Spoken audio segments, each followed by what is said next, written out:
What's your position with NATO? NATO's dead. You think NATO's dead? NATO's dead. We're writing its obituary. We meet at a dangerous moment. The world has learned that America can beat. That's what I'm telling you. The Strait of Hormuz still blocked. What did the administration not know about Iran pre-going in? If you punish them enough, they're going to cave. They're not going to cave. And you yourself have said you don't understand why. Washington has insisted Iran must accept strict limits on its nuclear program before the war can end. I'm not satisfied with it. If I start to punish you, Patrick, and I want that microphone from you, and I'm going to threaten to take that pen and stab it in your hand, what am I going to do next? I want your computer, or I'm going to do it again. I want the shirt off your back, or I'm going to do it again. Once you give in to the bully, you're his or her forever. Iran calling Trump's effort delusional. You have three different types of people: fight, flight, freeze. Yes, but within that distribution, once you have that amount who will fight, you are in a different world of hurt.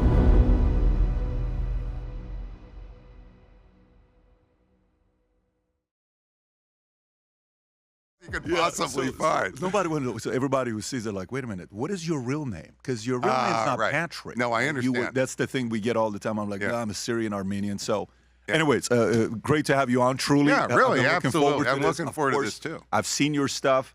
I want to say we both agreed on in the back when we're talking.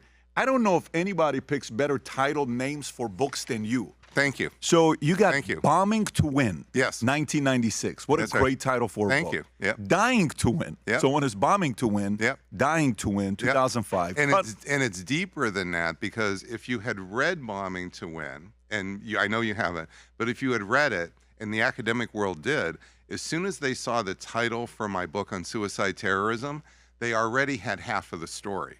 Because once you get inside and understand what it takes to win, and then you apply it here, so it has more meanings than it's a really interesting thing when you have multiple audiences.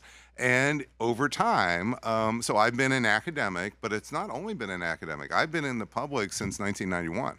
So a long time. This is not my first rodeo. Oh, no, right? it's not. I mean, many times. And so I'm not where you guys live in the public. Okay, I really still live in universities, but nonetheless, you understand multiple audiences, right? No question about it. Yeah, So that's what these titles do. These connect with multiple audiences. And then you got Cutting the Fuse and your recent one, which is Our Own Worst Enemies. That's right. You're all over the place. You got your PhD from Chicago. We just had John Cochran here, who's also, I think he's a professor there as well, PhD from University of Chicago. And then you did a lot of work with the U.S. Air Force, teaching them for 3 years. Yep. And then aside from that, Dartmouth Basically, College. leadership decapitation of Saddam Hussein. I know all about that. And then also it was Pyongyang, so we're dealing with North Korea. So this is deep discussions here. Actual what we're going through right now. Yes, and then I modeled, starting in 2005, the bombing of Iran for 20 years. So this is there's a lot of continuity with this work, and then I've been adding layers to it over time. So what does the average person? Because when you think about there's two things we experienced the last 4 years. You know, Russia's going to attack Ukraine. Okay, Russia's going to destroy Ukraine. Yep. Didn't happen, Yep. right? U.S., and Israel, they're going to attack Iran. Boom, it's going to be done because Venezuela, quick, we got Maduro, we're out. Oh, boom. Everything was so quick. Iran maybe going to be 2 to 4 weeks. Yep. It's not 2 to 4 weeks. So what is the app? Because you advised Ron Paul, you advised Obama, I think, in the 2008 And I just went to campaign. Ron Paul's just this weekend. I was at Ron Paul's conference down off about an hour outside of Houston, just literally 5 days ago. I had dinner at his house on Friday night. Phenomenal. He's 90 years old. He is firing the white heat. He stood up for 25 minutes on Friday night and gave a spectacular, no notes whatsoever, I mean, unbelievable, getting rounds of applause on Friday night. And then he did it again on Saturday at noon. I'm just telling you, you've been in the public eye. You stand up and give those speeches. I mean, oh my goodness gracious. 90. He's 90. We had him on the Patrick. podcast last year. I'm like, I cannot believe this guy's energy at this age. And Yep. he's been at it for a long time.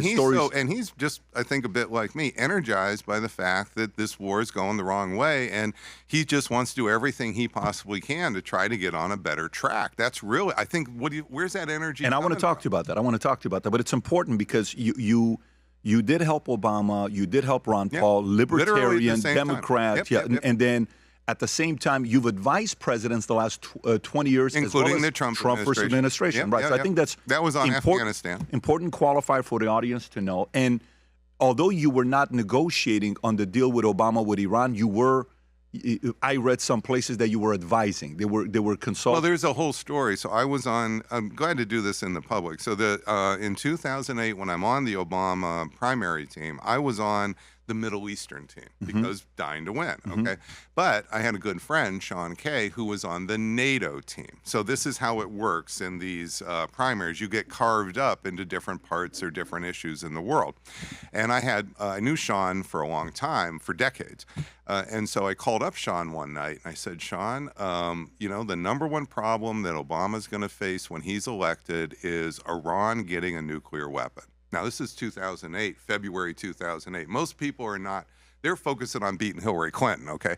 I'm just saying. And Sean and I agreed on that. And I said, Sean, I got an idea. If you're really going to get real pressure on Iran, we need Russia. We need Russia. And I'm glad to explain why I said that. Yeah. But we need Russia. And Sean said, well, Bob, I'm on the NATO team. Russia hates our guts. How are we going to do that? And I said, I got an idea. We trade away national missile defense in Eastern Europe, which is basically a not very good system. And I think this would actually move Putin. And Sean said, I'll write the memo. He wrote the memo up the chain. That's what Obama did, 2010. So how did you get the JCPOA in 2015? This is not starting in the story of 2015. Now, it starts in 2008 and it starts in 2010. Wow. You need Russia, and not just Russia saying, well, I won't get involved. You need Russia to be part of the public coalition. Once you bring in the target's military allies, Patrick, now you got leverage and pressure. Right now, we're totally not doing that, okay? And now they're eating our lunch. But I'm just telling you that you're talking to somebody who has been thinking about these problems for decades and who has said that, and I've said this even in print in 2008 in the Weekly Standard, the number one problem that Obama's foreign policy is going to face is Iran getting a nuclear weapon, and everything needs to be organized around that. And he did. And he did. Would you consider JCPOA a success? Oh, yes, but it's a success because Russia and China were part of it, not because we had some brilliant diplomats. And, our diplomats are just so much better than all the other diplomats. When you're in Washington, you want a job, you know how you get a job? You say you're the best diplomat, everybody else is not, okay? I'm not looking for that job, okay? I'm looking to what would you actually do to solve the problem? And I'm perfectly happy being a professor at the University of Chicago who sits around, thinks about these ideas, comes up with an idea, and then tries to persuade a White House that, this is a better way to go. And I'm not looking to become that person in Washington, and the reason is because most of the time they self-destruct and go up in flames, and they end up having a disaster. So look at people who end up getting a job. Oh my God, yeah, just look at over and over and over again. Post-career, post-job. Almost since the last time we had somebody successful in the West Wing was 1991. Who's that? Brent Scowcroft, Jim Baker, as White House Chief of Staff, who just died. Colin Powell, when he was good. You put then Colin Powell back up as Secretary of State, it's a total disaster. Okay, his reputation goes like that. Yeah, let's bring it to today. So you've been studying this for a while. Again, like your books, suicide bombing. Yeah. You said, analyzing 30 major air campaigns across World War II, Korea, Vietnam, Gulf War, and found that bombing civilian populations and economic infrastructure consistently fails to break an enemy's will. Yeah, that's the targeted big thing. population. This is the big point the public doesn't get. They turn. Okay? So what the public thinks is, and President Trump probably thinks this, it's not unique, and it's not a stupid thing to think. It's a smart mistake. There are stupid mistakes where you make it because you're stupid, and then there's what I call smart people mistakes. So keep in mind, I'm educating people at the University of Chicago that have more than a triple-digit IQ. educating not just people in the Air Force, but future 3- and 4-star generals in the Air Force. These are not dumb people. These are people who are at the top of their game. They're coming in. We're spending months really focusing on things. So I have a very good understanding of where people start out, what their initial thoughts are. And then I also spent a lot of time in the public. I just went to Ron Paul, spoke to 200 of his people, and then spent all day there. Did not do with a parachute in, parachute out, because I want to soak it up. I want to see, this is me getting face to face. I want to know where they're coming from so I can better understand. And I'm telling you, you asked me, what is the number one like misconception or mistake? First thing to say is it's not a dumb person's mistake. It's a smart person's mistake, and it's that this punishment is actually going to work. And because once you believe that, then it's just a matter of, well, what are the tools of the punishment, and do we have some smarter ways to do it, and so forth. But once you believe that it's punishment who's going to get states to give up these mass, topple governments, give up their weapons of mass destruction, once you believe it's that, you're going down all the wrong roads. And that's what all this work really has shown. And that's why if you want to win, when we stopped the Bosnian Civil War, we didn't do it through punishment. We did it through hammer and anvil. Basically, bombing to win lays out the strategy for this. So we won. We stopped the Bosnian Civil War. What did the administration not know about Iran pre-going in? Your opinion. That punishment was going to fail. That punishment was going to fail. Yeah. It's either punishment of the regime. So again, there's a couple different detailed ways or specific strategies. But if I'm talking to President Trump here, I'm going above the details, because he wants face to face like I'm talking to you. I'm telling President Trump, the big issue here, and you yourself have said you don't understand why, is that punishment is not working. You try to punish the regime. It's not working. It's making them harder. You now have the blockade, and you're trying to punish the economy, the society. It's not working. You threaten all 92 million with punishment. It's not working. The fundamental problem here is you think punishment, if you punish them enough, they're going to cave. This is the fundamental misconception. They're not going to cave. Is that they're not going to cave, that punishment doesn't work with anybody, or punishment doesn't work with anybody? With Iran? No, doesn't work with anybody. Tell me why. The reason is because if I start to punish you, Patrick, and I want, say, for example, that microphone from you, and I'm going to threaten to really take that pen and stab it in your hand, and you say, okay, I'll give you the microphone. What am I going to do next? I want your computer, or I'm going to do it again. What do I want next? I want the shirt off your back, or I'm going to do it again. What am I going to do next? I want your bank account. What am I going to do next? I want your family. There's no end. Once you go down this road, okay, we need to just understand that, and this is true in a lot of other, you see this in The Godfather, how does The Godfather become The Godfather in Godfather Part 2? He doesn't keep giving in to the old guy. He literally kills him, okay? That's denial. That's actually a denial strategy. And he becomes a godfather here, but it's not through punishment. He's not actually engaging in the punishment spirals. You see what I'm saying? And this is the problem. The reason is that these are, another way to put it is, once you see that I'm willing to hurt you this way, everything becomes about future pain. It's not just the current idea. Because why am I going to stop?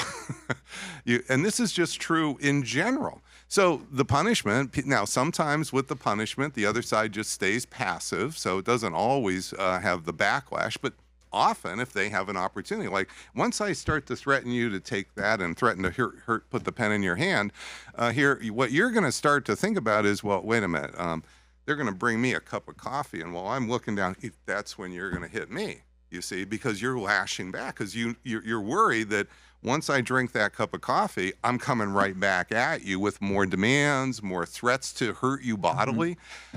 This is just the way it is. So almost like on the playground, you start to give in to the bully, you're his or her forever. You see, you're not just, it's not a... In this case, U.S. is the bully, and Iran is saying, I'm not going to give in to you because I know long-term you're going to get everything from me. Oh, absolutely. But if you think about DNA and wiring of the people, you have three different types of people: fight, flight, freeze, right? Yeah, so we've heard that right. before.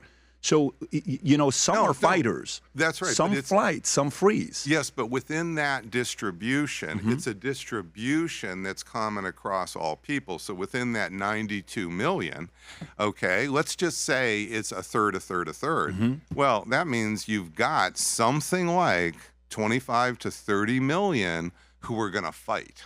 Now, maybe you'll have 25 or 30 million who will freeze. Maybe you'll even have 25 or 30 million who will do flight. But once you have a third, or even 10 or 15%, as long as they have the guns, once you have that amount who will fight, you are in a different world of hurt, because that's what happens on the playground with the bully. So when I'm in fourth grade, Alvin was the bully, okay? And he was a lot bigger, even, our relative difference. He was... You're a big guy. I was telling you, your hands are massive. I was in fourth grade, okay? He was in seventh grade. Okay, that's a difference. But in that age group, you also know that's a big difference. So Alvin was going around being the bully on the thing. And then he started to pick on me, and I just went right at him, got him down to the ground, okay? Now, truth is, I went home and I had to tell my mom I hit a door. I did. She asked, why did I get that? And I said I hit the door. Just the kids, because I didn't want to. What does Alvin do today, by the way? Oh, I don't. I don't know. That was a long time ago, so I don't know. I hope good. I hope good. Alvin, if you're watching this, let us know what you're doing. We'd love to know what you're Erie, Pennsylvania, St. Mary's was the elementary school.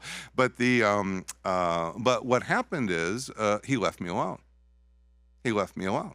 You see, because you're part of the fight community. Well, that's not everybody. No, that's what I'm trying to say. But there's other on the playground. So, but this is, once you see countries are not one-on-ones, countries are distributions of people, then you can see, even if you have 25% or so who are the fighters, that's plenty, because they're often then the folks who are going to be the ones rising up as the leaders, because they will have fought at other different I don't even think you need 20. I think you need 1% of extremists. That's all you need. And 1% well, it depends on if is... they have the guns. It really is a matter. Again, once you get into the difference, and this is what I do, once you get in the difference between, okay, so now let's say it's not 25%, now you're talking about what you call extremists or terrorists, well, then it's a question here of, do they have the guns, and do they have enough acquiescence by the rest of the population?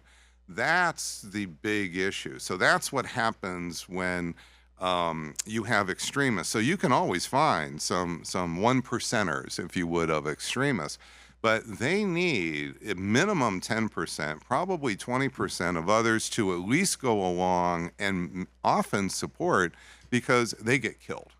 They get killed. Of the 1 million military or of the 92 million? No, it's more of what I would say in the case of Iran is what we've done is we've radicalized quite a bit of the 92 million at this point. So this is not a case where Iran is just 1%. But what I would say is that let's start with the 25% who are fighters. Once you start to get into this, then you will have, with the leadership, you're going to have thousands of extremists who are part of the regime, the revolutionary regime, and that's because the Guardian Council over decades has promoted those kinds of people here for political office. That's because the Revolutionary Guard fought in the Iran-Iraq War, where in order to survive in that bloody war, which I know you lived through part of. Where did you live in Tehran? Tehran, and my grandparents were from Bandar Pahlavi, which is north, right by Caspian Sea. Oh, I see. So Pahlavi, okay, very good.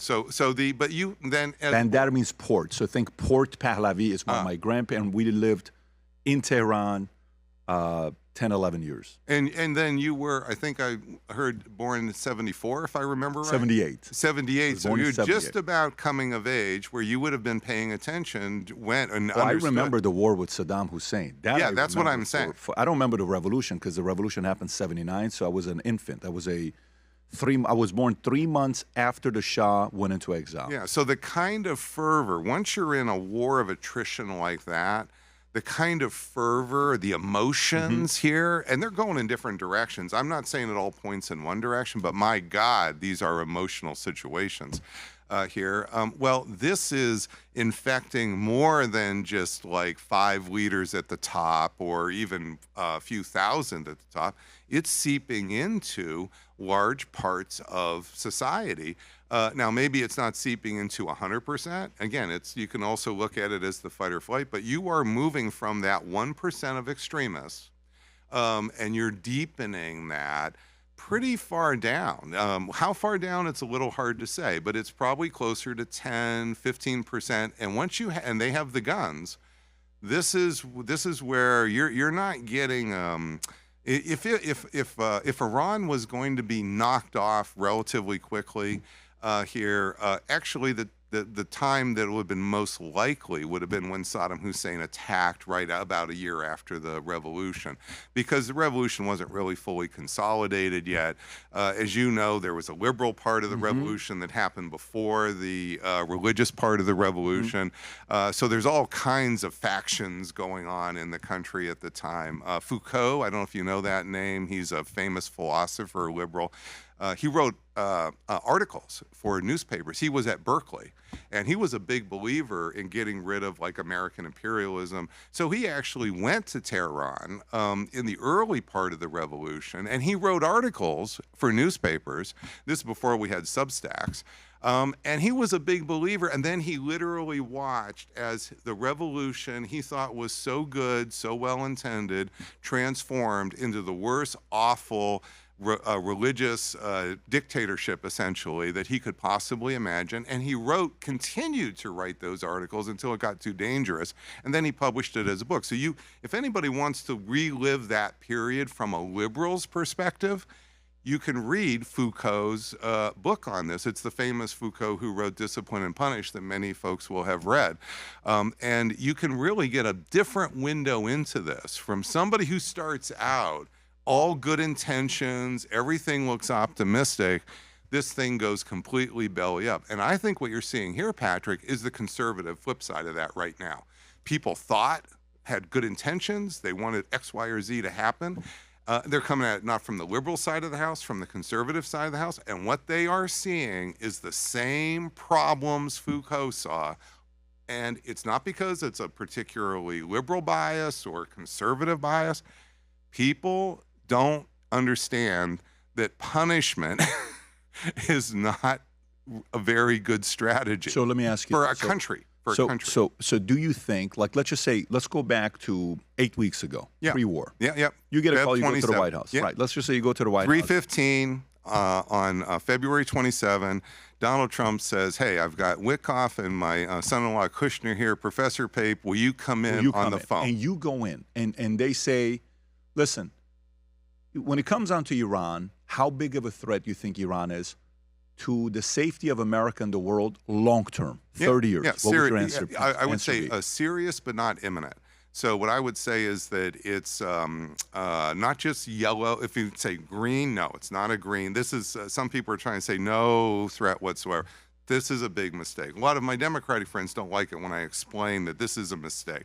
It's not just even yellow. It's kind of yellow moving to red. Okay. And the reason is because of all that enriched uranium that is now, I have visible evidence of it dispersing around the country. If I have that evidence, I already know what's in the intel community. They're going to have a lot more, and it's going to point in that direction. Showing trucks that are moving things from the areas that were hit. So if they're moving things with those trucks, we've seen those clips, it means you probably didn't hit what you thought you were going to hit. And some of it is now places you don't know anymore.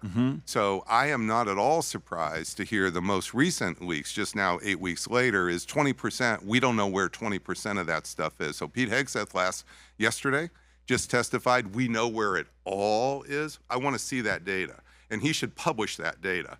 Because I think that what the reality is, from what I'm hearing from the leagues, isn't that even a bigger threat if we don't know? Oh, so for sure. Okay, so if we don't know, so now let's go to. That's how, by the way, I was able to predict so accurately what was going to happen in this war. So my predictions, not to be. But I don't want to do prediction. This is what I want to ask you before we. But let's go February 27th. Yeah, what I want to go to is what I want to go to. Let me explain the strategy. Yeah, I want to What should have been the strategy? Go for it. Strategy number one is you don't reject the deal, President Trump. You look at this as a long campaign. You look at this as you got a problem right now, and it's getting worse. And between us, President Trump, you made it worse when you bombed Fordo. Never say that publicly to you, but you won't want to say that publicly, but you know you wouldn't be here in this room right now if bombing Fordo had solved the problem. So that made the problem worse. So we're at this, yellow now moving into early red. So what do you need to do? You need to build an even stronger counterbalancing coalition that will have a real opportunity to build on the growing pro-democracy movement. There is a pro-democracy movement there. We know that the regime has just killed some tens of thousands of them, but you're not going to solve this over a day or a week or so. You need to come up with a strategy over 2 or 3 years where you're actually going to move this in the right direction, just like happened in Syria. So it's the model here would be closer to Syria, where over time, now Syria took 13 years, but over time, this really did change. And then the next step I would have said is, okay, so what's the concrete thing that you need to do?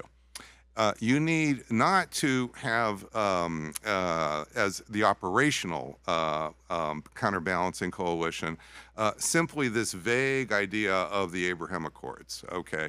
Because the truth is that what's happening with the Abraham Accords is there's a big contradiction inside of it once it gets serious, which is you're never going to be able to have the Saudi population, let alone not the leaders, or the UAE population support Israel as it's conquering Muslim ground. It's just not going to work. You know, you're even talking about that in Gaza.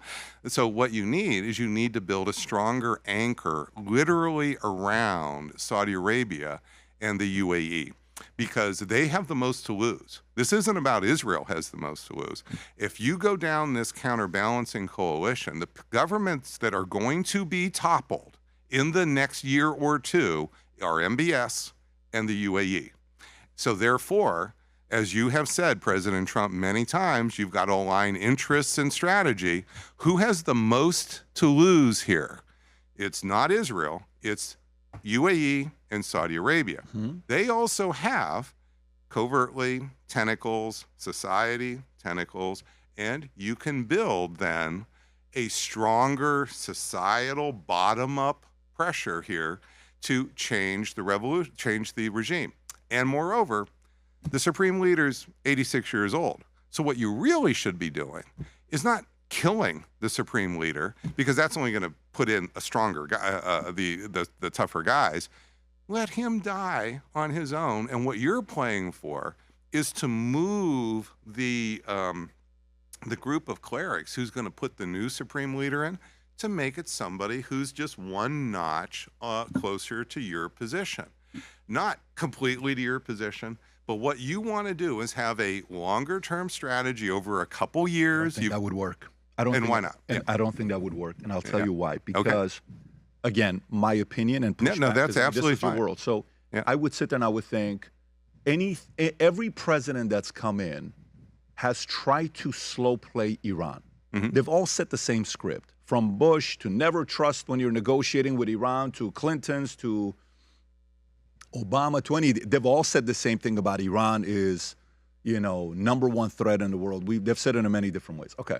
And every one of them says that to seem strong, but then when it comes down to doing it, hey, let's negotiate. Here's some money for you. Here's pallets of money, and we've seen all the pictures. Yeah, no, that's not where I'm going. But no, I went a different way. I know you're not. Yeah. But what I'm saying is, he knowing his style, he watched what happened with Qasem Soleimani when he killed it. Number 2 guy. That guy was a player. He was their Patton. So it's not like they took out a regular guy. So he took out Patton, and he watched how they retaliated and didn't do anything. They hit a small base that nobody was there. Yeah. So then he's sitting there watching this, and he gets the chokehold with Venezuela. So he knows China's relying on Venezuela. Then he goes and gets, what happens with Panama. Panama's president turns against CK, saying you can't have control of the 2 ports. So now he's got China in trouble, because China's at the U.S. Under a lot of power. And I know you went to China last year for a couple of weeks. I want to talk about that experience as well in a minute. So for him, if he waits to do it long term, Iran, no. There's no waiting here. 2 to 3 years is long. No. But so this is almost surely what he would say back. So I really like, Patrick, that what you're articulating, because I've watched almost every single one of President Trump's speeches over the last 2 years. I DVR them, so I really want to know what's going on here. You've laughed a lot. I've laughed. Yeah, he's actually. I've been to Butler. I've been to actually 4 of his rallies all day. I've actually spent the whole weekend with 100,000 people there, where you have to stand literally. There's no place to sit. That's why hundreds drop over, and you got to have all the paramedics there. Okay, so you may not have been there. Okay, I've been to 4 of these things, and I've also been to Kamala Harris, where people get there an hour before. No, with the Trump rallies, if you're there at 7 a.m., you're late. Okay, and he doesn't start talking till 5 or 6, and usually says 5 and doesn't get there till 6. So, well, it's not ridiculous. It's the amount of fervor here. Oh, they love it. Yeah. Yeah, but you got to be there. I mean, this idea, you just hear about it. Being there, and I did 4 of them. My wife came with me here on 3 of them. I mean, just to really, and it's really. But this is what you're articulating is very likely what he would say. And I would say, President Trump, there's 2 issues here to really explain. I definitely understand that you're in a hurry here. You want to make this happen during your presidency. But here's the big issue you need to hear, which is that idea of punishment, that you're going to, your change to the past is rapid punishment, is exactly what other presidents have tried to do. Bill Clinton tried to do this with Slobodan Milosevic in March 1999, and that produced massive backlash, which made a problem that was a problem, a gigantic crisis here, and this could be 10 times worse. And the reason is because what happens when you try to punish is what we were just describing before. You're going to get a fight or flight response by a distribution of people inside the government and also in the society. And you only need 25% or a third of that distribution to want to fight before this all becomes worse, because what you may think you're going to do is knock off the worst of the worst here. But that's not what's really going to happen. What you're doing is you're taking a risk that when you try to speed this up, it will become 10 times worse, and you're going to have to walk away with a gigantic black eye here. And that's what happened to Bill Clinton when he tried to do this. And that's why when we went into this with the Balkans, after this whole thing blew up, yes, we finally fixed it, and I was giving advice here there as well. Sandy Berger's son was actually at Dartmouth, where I taught at the time, so he was the national security advisor. So the bottom line is, sir, that this is not the way to win. You may think and hope to win this way, but what you're doing is you're taking a risk that's even bigger when Japan attacked us at Pearl Harbor. When Japan attacked us at Pearl Harbor, they wanted a quick solution here. And what happened is they unleashed a tiger, a much bigger tiger, and they got crushed. This is the danger. I understand the other way seems a bit slower. It seems not distinctive enough, but this is the way to actually win here over time. And sir, you just had this happen in Syria, and you were part of this. So it is not the case that there's no analogy that you cannot understand here, but it is not Maduro. This is a mistake. This is a complete mistake. Okay, what Rodriguez is doing is not giving you any oil, sir. Yes, you can tell the public it's this spectacular victory, but the bottom line is you went into that wanting oil companies to pump out 2 or 3 times more oil than they said. And the reason they're not doing that, sir, and this is on my X account, by the way, when this came out, is not because you didn't pick up Maduro. It's because it is way too dangerous for those civilian contractors to go in. They told you that to your face. You did not like it. But the bottom line is that is the wrong analogy. The better analogy is actually Syria. It takes time, and you're right. It's risky. It may not work, but the other alternative is 10 times more risky. By the way, I agree that this is a very risky move he made. But the way I process it, Brian, now let me clear my thoughts and then just... yeah, that's okay. This is good. I think, like you calendar your year, right? You and your wife, you sit down and say, babe, what are we doing? Hey, we're going to go Christmas, anniversary, summer, we're going here, we're going, okay. So I think of him as a calendar guy, okay? And there's some people calendar 3 months out, some people calendar a month, some people a week if you're in sales, but some people calendar out 4 years. So my impression, try to compress time frames to do what would take somebody in 3 terms to do 1 term. And the way he looked at it, my opinion, is forget 2028, because if you try to have something like this go into 2028 election year, you're going to give the victory to the Democrats. So then you try to do it pre-midterms, enough time to see if you can get this thing done before World Cup, and that'll be a positive distraction, and everybody moves on to the next story. If you get the victory, helps you out. So he probably wasn't expecting this to take as long as it did. So I'm thinking, for sure. I'm with you. Sure I think on the calendar side, there's no way he can do it a long-term ways, because look at this as 2 terms. First 2 years, second 2 years. Pre-midterm is 1 term that you have. The second 2 years, you go on election 2028, and he probably wants his VP to win to kind of show, hey, look at me, I'm a president, my VP became the president, or one of my cabinet members like Rubio became president, or we kept my response is, sir, I can't change your time frame because he's the president. I cannot do that. What I can then tell you is you need a dedicated backup plan, and you need to organize an entire team, because when this does go negative, as I'm telling you, and I'm telling you it's 90% likely to go negative, and let's say I'm wrong, sir. You're right. I'm a professor. You're the president of the United States. You've won re-election. I have not. Do this, though. At a minimum, have a backup plan so that when this goes completely south, you actually have a plan here.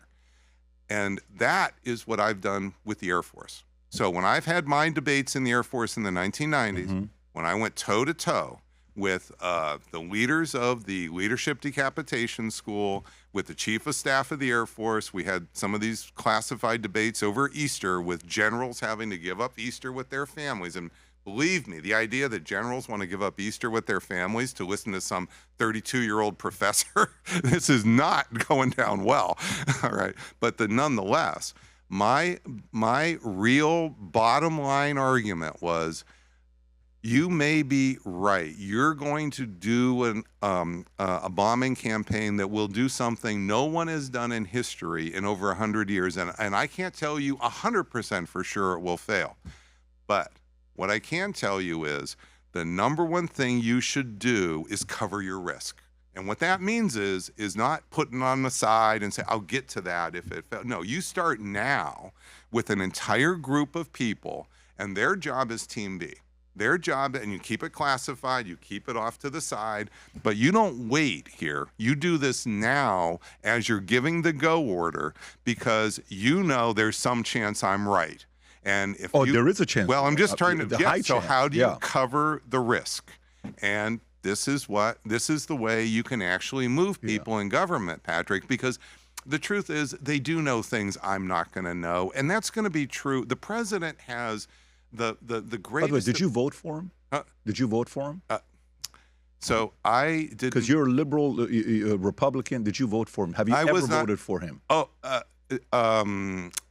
I ever voted for him? No, I have not. Okay. No, I have not. I voted for Republicans in the past. But not him specifically. But not him specifically, and I also have not always voted for the Democratic candidate. So one of the issues, Patrick, is that there are times here when I haven't voted for anybody. And the reason is because if you go back to, you just said, I'm one of the rare people here who was supporting Ron Paul, who's an extreme Republican, and also Barack Obama in 2008.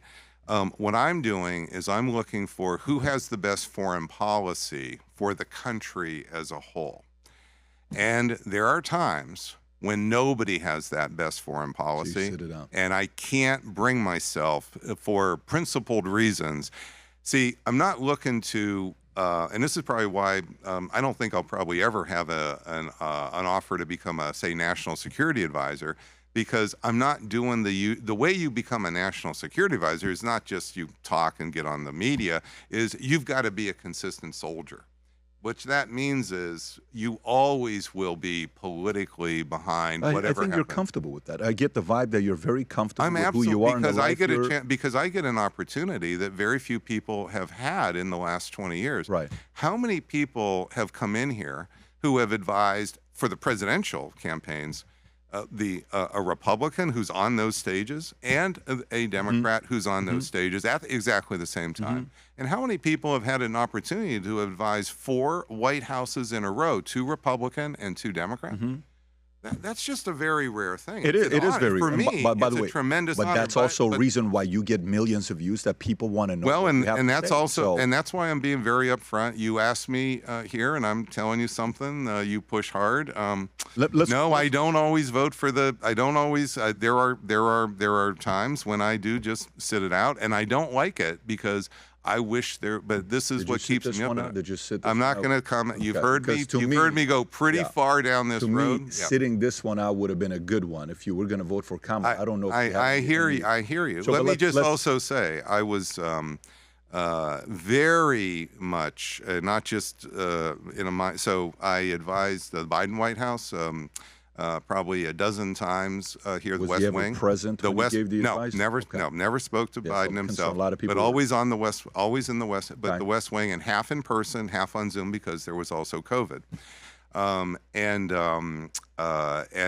just to be clear, I was never a supporter of the open borders. And I thought, and not just thought in vague way, that this was adding to the fuel of the fire that's happening inside the country. So when you see the book that comes out, and it's going to come out called Our Own Worst Enemies, you're not going to see me just say, oh, sure, if you had just voted for Harris, this would have all worked out. If you voted for Trump, it was all going to work out. What you're going to see me explain is our country has now got, at a minimum, 4 parties. And they have 2 radical wings, and those 2 radical wings are taking turns here and spiraling in ways that are breaking the country apart. And we can't just keep doing that. So that's what you're also seeing here in my personal behavior. No, is that I cannot really get behind let's just destroy the country a different way, because then I could maybe have a cabinet off. No, that's not happening with Professor Pape. Professor Pape just is very is completely comfortable and actually honored to be in the position. We need guys in your position though. Like the regular people that are watching need folks like you to give your opinions, for us to be like, why is he saying? Like I just had a lady on, Susan Kokinda, and she is saying all this stuff that Britain's behind everything, and no one is saying that. So I'm like, why would she say that, right? That's right. And so you're giving your own angles. I think we as the audience need to hear that on different opinions. But let me go. Some people would say the following. Some people would say, Brian, when it comes down to the blockade, right? Yeah. You know, I'm watching Trump the last couple weeks. He's like, well, you know, with the ceasefire indefinitely is done. Or 2 weeks you have time. And then all of a sudden, you know, they better do a deal. It's not a good idea. They better do a deal. And you're almost wondering now, he's not in a hurry.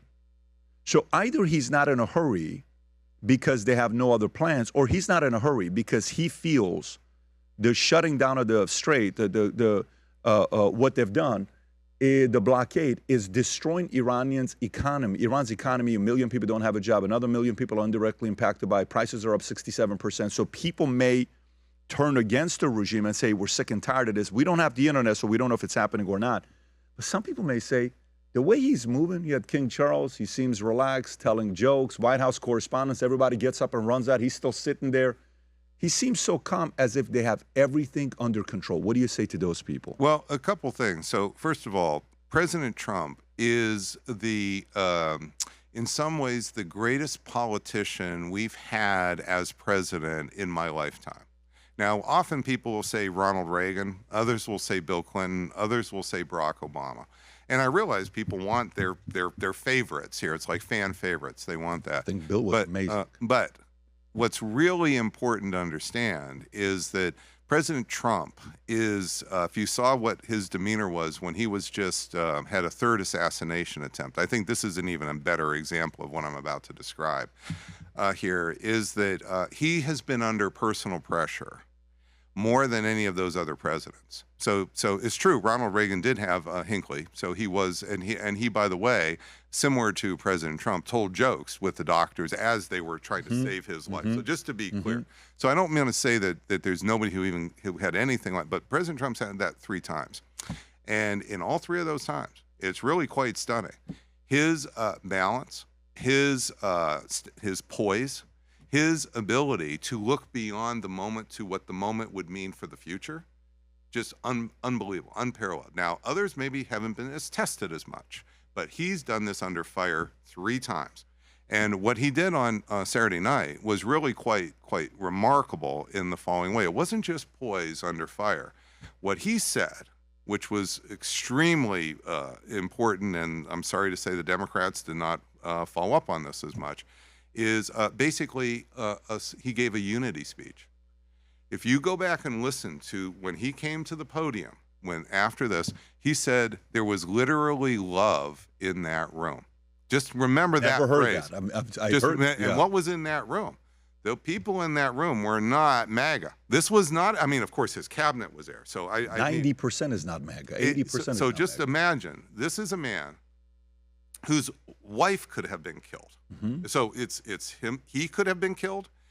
If that shooter had just gotten another, say, 20 or 30 feet into that room, they were so packed like sardines in that room. If he had gotten off 5 or 6 shots, you probably every single one of those bullets would probably hit a person, maybe multiple, depending on how this could have worked. So this was a true near miss experience here, and you can see how panicked the media was, because they're so if you compare their poise to President Trump. So in this particular case, we need to understand that he really is the most poised individual that we have seen, but not just a matter of poise. He was thinking about the future, and he offered an olive branch in this case.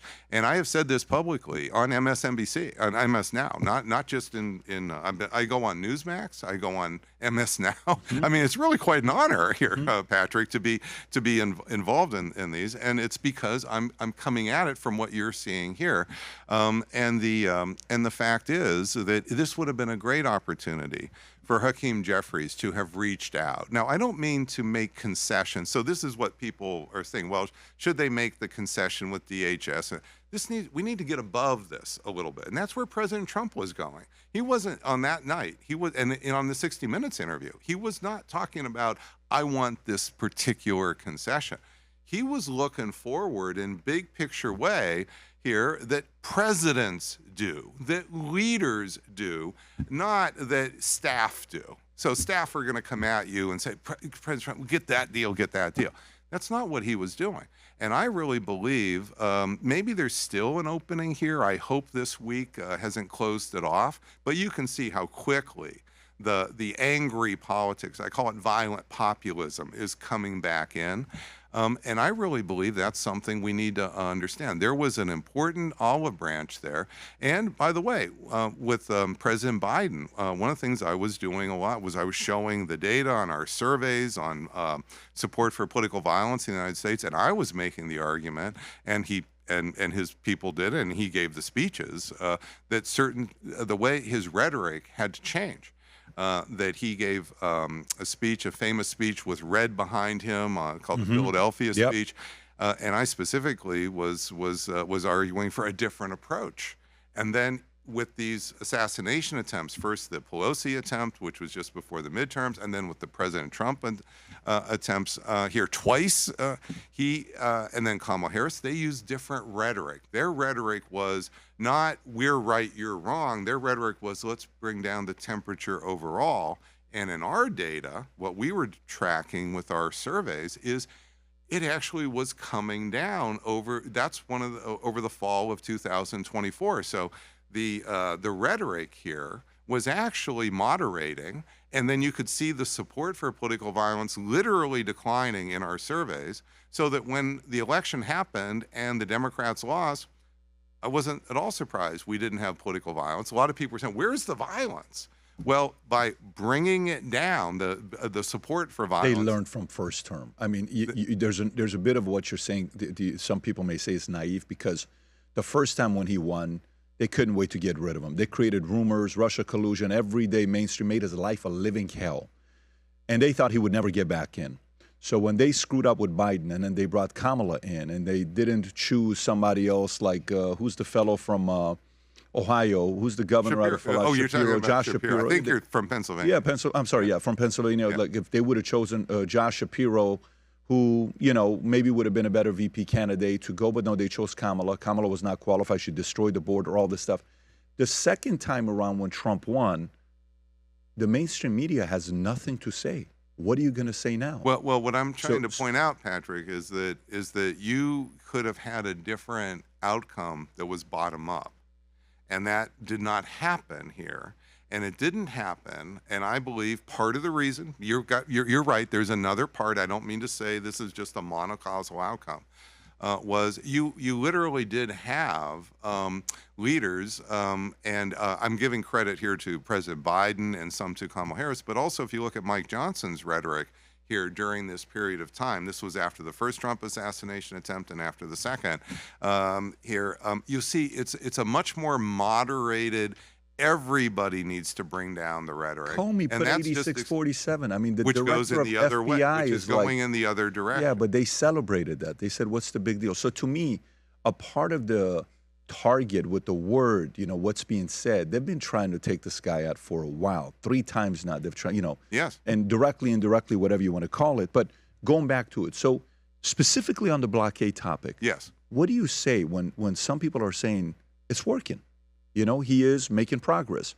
Iran is losing $450 a day, $13 billion a day, $13 billion a month. Yeah, what do you say to that? They're looking at tactics, and they're not seeing the strategic effects are not coming like they want. So tactically, as with the bombing, when the bombs were launched against Iran on February 28th, bombs hit target, bombs killed leader. With the blockade, tactically, you have the same thing. In fact, we've turned around something like 40 ships, 38 ships here. That was carrying Iran's oil. So tactically, that's a success. If you also look at it tactically from the perspective of we've produced about 1 million unemployed right now in Iran. So that you could say is a tactical success. But look at the Supreme Leader's statement just a few minutes before we came on the show today. Look at what's happening around the world in the last 36 hours, 72 hours. This is a strategic disaster. This is not, these tactical successes are not leading to strategic success. Similar with the bombing. The bombing was tactically successful. In fact, I taught for the U.S. Air Force. I have nothing but enamored with our military. They are doing a fantastic job with what they're being ordered to do. They're doing it above and beyond what you might, no shirking here and so forth. And that's true with the blockade as well. So tactically, you're seeing success. But what we're doing is it's too easy to confuse tactical success with strategic success. And this is one of the big points I make on the escalation trap. But since I taught for the Air Force in the 1990s, this is one of the things I discovered by teaching colonels, lieutenant colonels, majors, who were the best of the best. Think of them as like the top guns.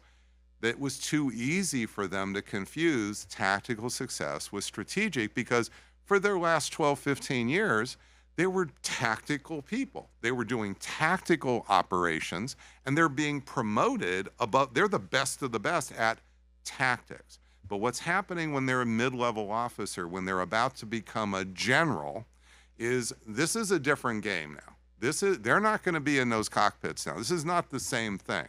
They're going to now have to think about strategy. Strategy is a different outcome. And the reason is because with tactics, what you're thinking is how bombs hit a target or how ships block other ships. With strategy, it's how does that military action affect politics? Politics. No matter how many times, how many sorties you've flown in either an F-117, a B-2, or an F-35, you're not focusing on politics there. That's just not happening.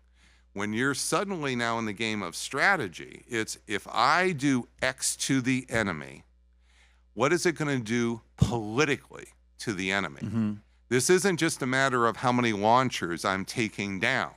That's my lane. That's what I deal with in Bombing to Win. My work on economic sanctions and blockades, which is another 30 years of work here, is also about the same thing. It's not just how to work. I know a lot about the details of the tactics. I have to. But my lane and what I'm talking to the White House is about is not how to rearrange what the military does. They're the best of the best. I know because I have been there up close and personal with them.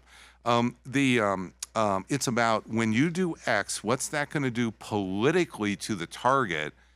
That is not something you learn when you're in deployment in Fallujah. That's just not what's going on. Now, you do actually learn more about it over time. And when you start to study it, as I do, a lot of those deployments, people will start to make some analogies, which is, oh, yes, now I see that when we started out in 2004 and we had these more heavy-handed tactics, we were actually producing more terrorists than we were killing.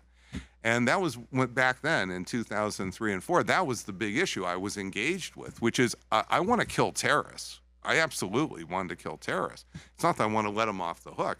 I want to know, how do I kill the current generation of terrorists without producing a second generation that's even bigger?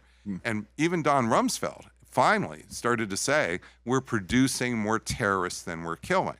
That's why we changed strategy, not just tactics, but we literally changed our approach, and we ended up defeating AQI, and we did this through a political strategy by empowering the Anbar Awakening, who were this 100,000 set of Sunni tribes that were numbering 100,000.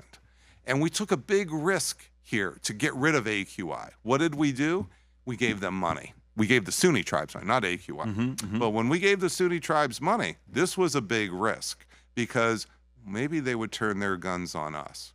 And I knew this up close and personal because in February 2007, even though I was a critic of the war here and I was saying we're doing so much wrong, I was invited to go to the 3rd Infantry Division in February 2007, speak to all 150 of their officers 2 weeks before they deployed to Baghdad. 2 weeks before they deployed. Wow. It was a 2-hour briefing, and they wanted to know, no kidding, how could they calm this thing down? No politics were in the room there. This was a no kidding, and their lives were on the line, Patrick. You think about that honor that when we talk about the honors that I have had, this is just one of the many unbelievable. When we set out to create a shoe that blends comfort, function, and luxury, we had the choice to make it fast. We had the choice to make it cheap. We chose neither. Instead, we chose Tuscany, Italy. We chose true Italian craftsmanship, each pair touched by 50 skilled hands. We chose patience, spending 2 years perfecting every detail, and we chose the finest quality at every step. Introducing the Future Looks Bright collection. Not rushed, not disposable, not ordinary. Rather, intentional, luxurious, timeless.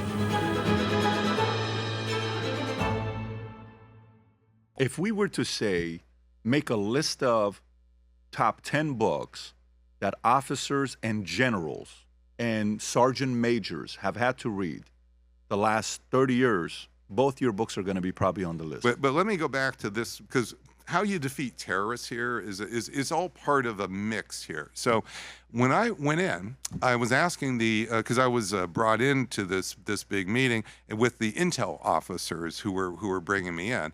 And I said, well, will you tell me a little bit about your orders that you're going to have when you go into Baghdad?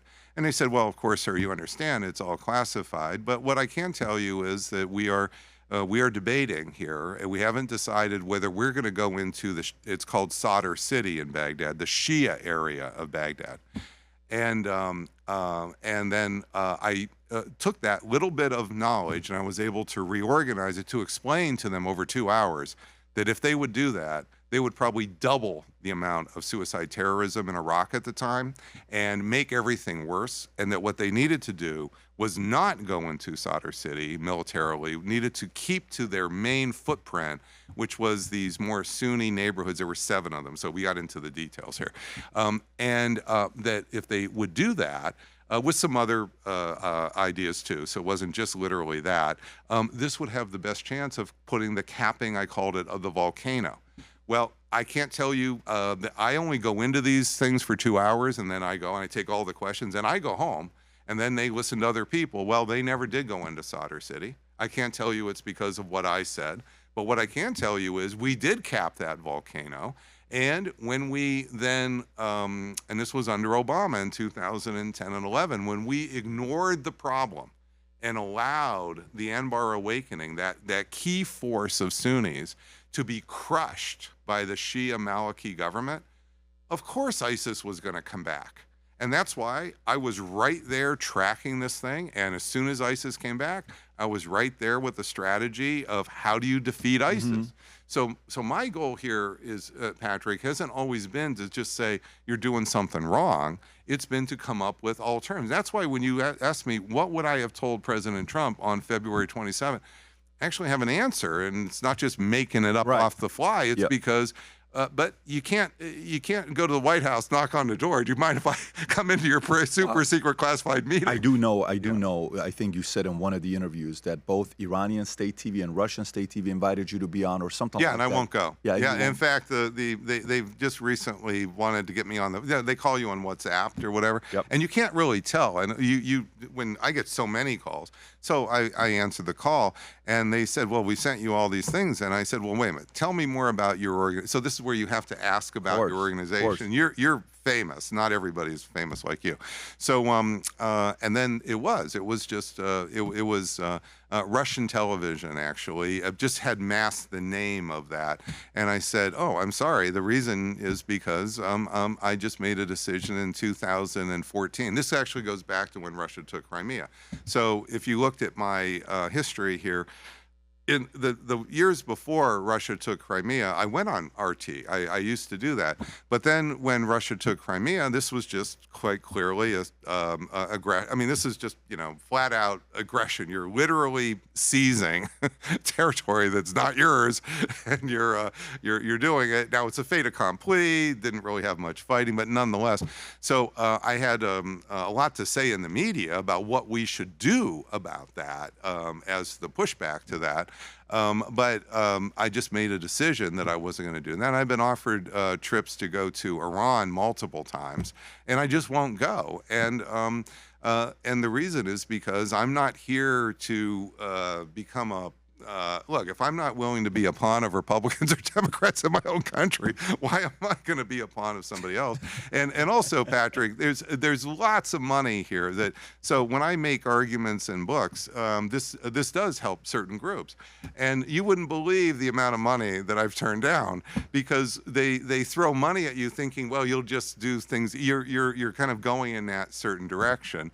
And I'll tell you a case with 2014. What really broke the back here, and the CIA knows this and the FBI knows this, but I'll just tell the case publicly here, which is I got an email in soon around the time that Russia took Crimea, and it was from a New York law firm.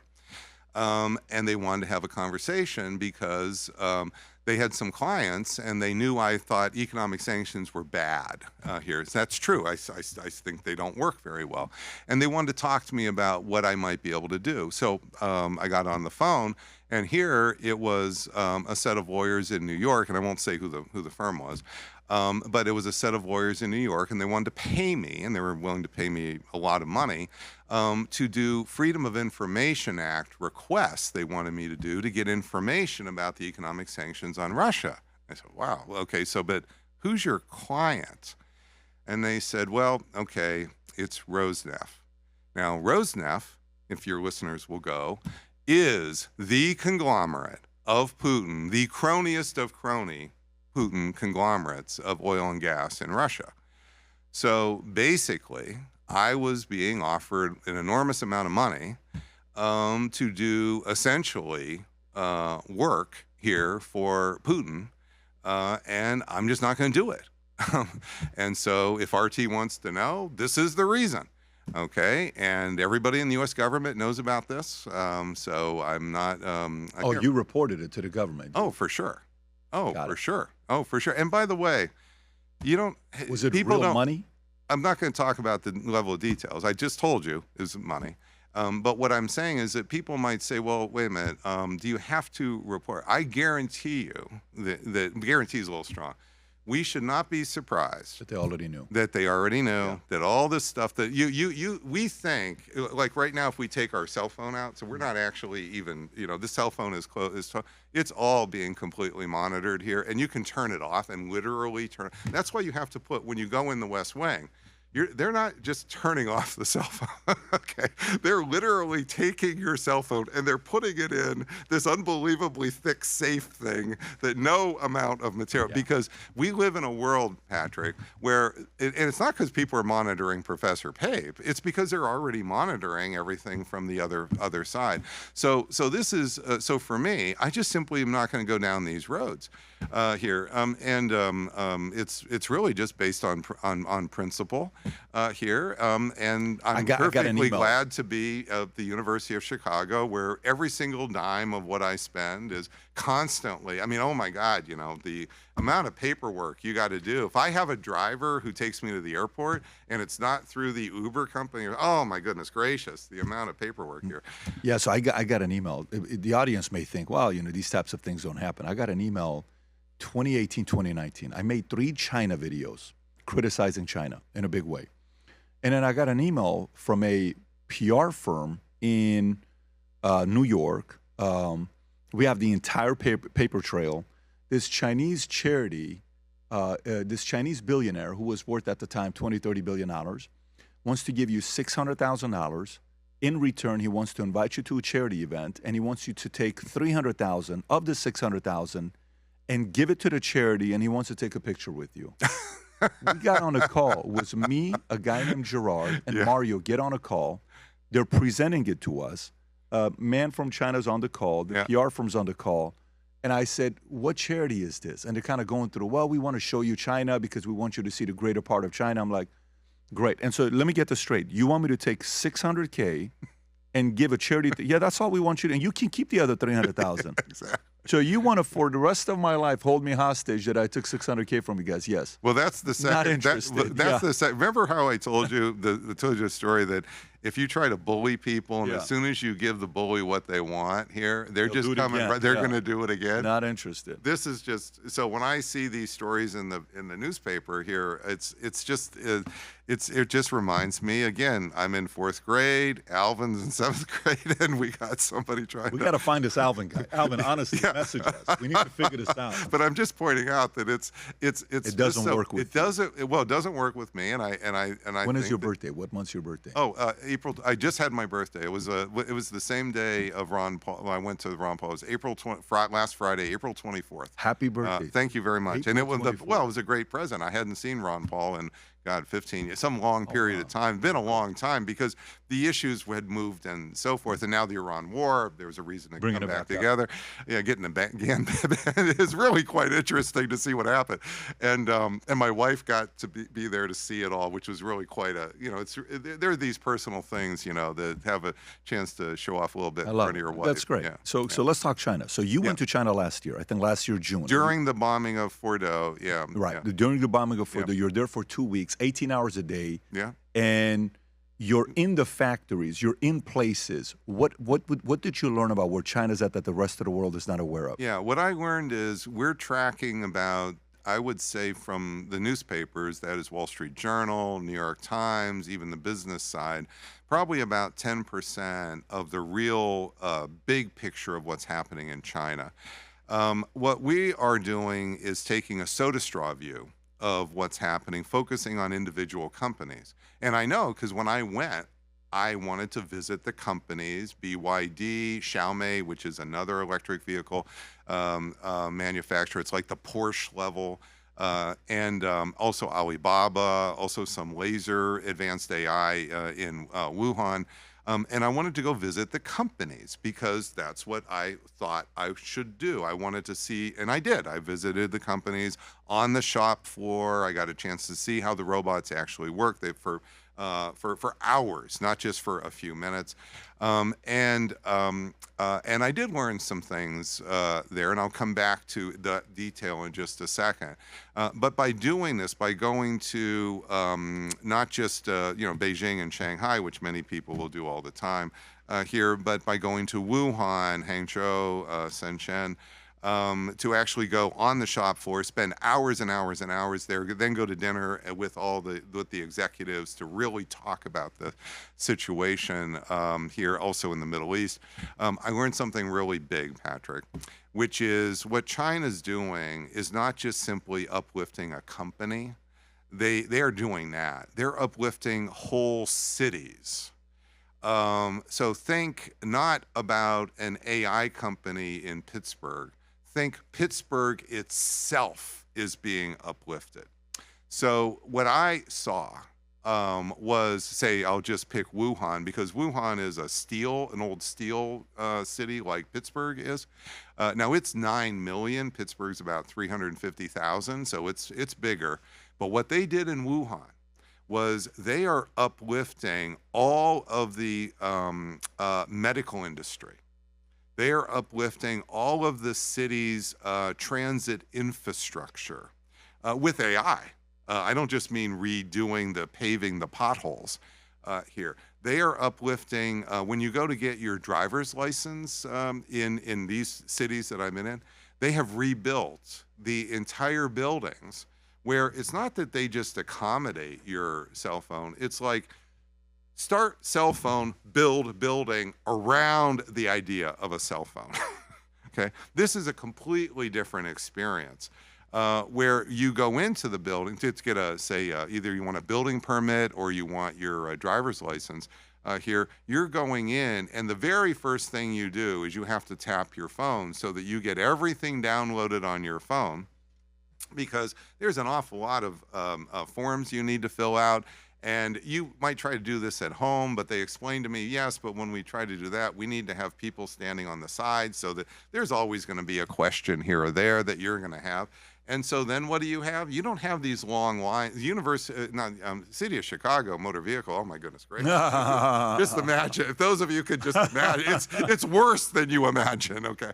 But what happens in these advanced cities now, is they have the equivalent of Starbucks right there. They have little areas for the kids to play, because what the parents have to do, the adults have to come in, is they got to go and work on their cell phone to fill out all these forms, and then they will have about 10% contact with humans, other people there, because it's not going to be just, you can't do everything on your phone, but it dramatically reduces all of the issues we deal with. So it's they are uplifting whole city. And then one of the big fears we have here about AI is it's going to put everybody, it's to make everybody unemployed. That's not what's happening in Wuhan and Shenzhen and Hangzhou. You're having massive construction, because what you're doing is you're feeding AI in at every single street corner. When you get this will probably happen to us very soon. When you get a speeding ticket, now you know how we have the red lights here, okay? They take the pictures. They take the picture, and we get about 2 weeks later here, and you don't know that it happened for 2 weeks, okay?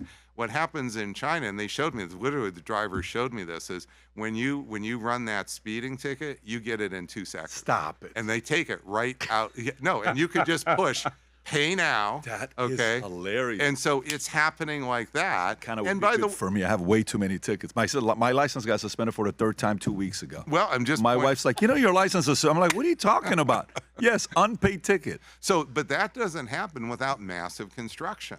So their construction workers are actually doubled what they were over the last 10 years. The health industry is growing as well, because all of this, it's not about the company alone. And then the other thing that I really was just knocked me off my socks was the integration with university systems. So now, of course, I'm a professor and I'm interested in doing that. And as I'm doing this tour, they want to hear my talks on, say, Trump foreign policy and tariffs, things like that. So that's natural. I would also go to the university. But when I go to the universities, I'm getting these deep presentations, not just me talking to them, about how they're integrating with the AI, because you've got basically AI that doesn't need a BA, you've got AI that needs a BA, AI that needs a master's, and AI that needs PhDs. And then they started to take me, these different firms. So a lot of the firms are what's called vertically integrated, where what they're doing is building their own silicon chips. So they took me to the chip factories. So this would be a chip factory. I went in, say, Wuhan, which is part of a AI laser company. So they have the AI lasers here that are doing all this special carving with lasers and AI, but then they do their own chips. So they took me to the chips, where you've got to get all dressed in the suits because you can't have any spotty, any dirt that gets in. And then they started to explain to me that, and they showed me that what's really happening here is you can't do this with BAs. You've got to actually have masters, and some of the chip assemblies here need to be done with PhDs, because it's really very technical and very specific. It's not just people turning widgets or screwdrivers like Howard Lutnick was describing about a year ago on a Sunday show. This is a very different thing. So you want to work very closely with universities. So I'm coming back and I'm looking. I'm from Erie, Pennsylvania. And I've seen Erie, Pennsylvania, just kind of the bottom fall out since over the last 30, 40 years. It breaks my heart. I mean, we basically have we used to have all these industries, and we had paper industries, all these tool and die industries here. You know what the big industries in Erie, Pennsylvania are? Hospitals where you're born and funeral parlors where you die. Okay? And this just breaks my heart here. And we just don't have any real approach like this. But what China's doing is they're not just uplifting a deep seek or an Alibaba. They are creating webs of doing that. But 90% of this is happening in a much broader context, where they're taking, say, a St. Louis, and they're uplifting the whole area. They're taking a Pittsburgh, they're uplifting the whole city. They're taking Detroit, and they're uplifting the whole city. And I went in that 2-week period, I went to these four areas. It's about 50 million people that are being uplifted.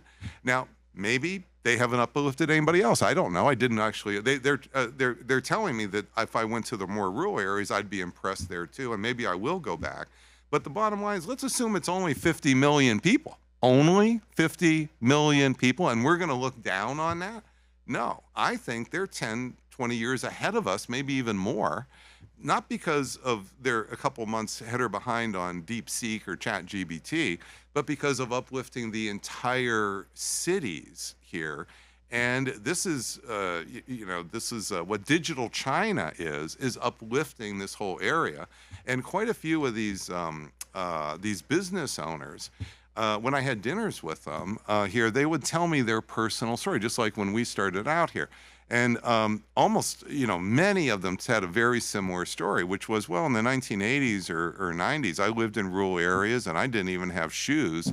And now, look at me. Okay, so this could be America. Well, this is America. They kind of duplicated us. Without us, but where are we? Where are we right now? You see, I believe we are the juggernaut. We are the greatest country in the world that everybody copies and duplicates. And steals from. Let's get juggernauting. Okay, so I am definitely. I'm not going to become a salesman or sort of supporter of China. I'm going and looking at this as, let's get moving here. And I don't think we're even getting to first base. I don't know if we're really out of the batter's box here. So we've got all these plans, we've got all these ideas, and I see the stock market in this. Have you been to Tesla's headquarters, SpaceX's headquarters? Have you been to Nvidia's headquarters? Have you been? I have not. And with this show, invite me. With this show, invite me. Show me that you're at least as ahead. Now, with the other thing I want to say to your audience is, right now, they're probably going to go and start to Google. Oh, okay, Professor Pape is saying all this stuff. I'm going to go see for myself. You can't see it on Google. And the reason is because they won't let what the they're picture. doing in China. Is Yeah, the advancement. I mean, the actual shop floor, Right. just like you go in the West Wing, they take the cell phone. Okay, they don't want. They could easily be talking smack and bragging and showing all this off. They're just not doing that, and that tells me we're up against not just a competitor, but we're up against somebody who wants to keep going under the radar. You know, it's interesting because when you go to places like this, they're only going to show you the good. They're not going to show you the ugly, the bad, the fact that their population has decreased 5 years in a row, and some people are reporting that the number of them being 1.4 billion is not the real number, that it's a lot less than that, because if you do the math from the moment they went to one-child policy, you know, they're inviting you to show you the best. Let me give you a little bit of background, a little bit more. So my first trip to China was 1979. 79. I was a first-year undergrad at the University of Pittsburgh. I heard about a trip that 30 of our professors were going on to study the economic industries in China. A couple graduate students were going, and I said, well, are there any undergrads going? Oh, no. So I wrote a letter to the chancellor. His name was Wesley Posvar, and 2-page letter. Brilliant idea. You're going to be the first university trip ever. Too bad you don't have an undergrad going. I got a free trip to China. Okay. So I always tell that story to my students. So just write those letters. What do you got to lose? Okay. And so I get a 5-week trip. This was not a short thing. Wow. 5 weeks. 79. 1979. And what we did is we went, started in Hong Kong. We went to it's called Canton. That's not the Chinese name, but that's the Americanization of it. And then we basically went to multiple cities, just like I did here. And my presentation shows I have the before and after here. And Shenzhen is like unbelievable. It was just a little fishing village. Back then, and what we did is with these 30 economists, I was there with them. In the morning, we'd tour the shop floor. In the afternoon, we'd spend time with all the leaders, hearing all the stats and so forth that they wanted to collect, because they wanted to know, could China change? Could China? That was the big issue here at the time. Well, I started to go back in 2012. Now, 2012, this is after the Olympics. You're talking about they don't show you the best. Well, this was during the air This is after the Olympics. This was they after crushed the Olympics. Well, they did, but this was during the air apocalypse, which your listeners can also look up. So the air apocalypse was the worst atmospheric pollution that we have had in any urban area, probably here in about 100 years. That we used to have this in say, London here, long time ago in the 19th century, where there was so much soot in the air from all of the chimneys that were churning out all this coal-driven energy here. It was literally pitch black at noon. So when you're in Beijing, you have to wear an N95 mask. This was before COVID. That's the first time I wore an N95, and I still went, even though maybe I shouldn't have, but I still went because I wanted to see what it was really like, and I wore the N95 here. So I saw some, and I used to call it, you said that China had the one-child policy. I called the air apocalypse the one-parent policy. Because I said, what's really half joking, only half. I said, China's doesn't want to have Japan's problem.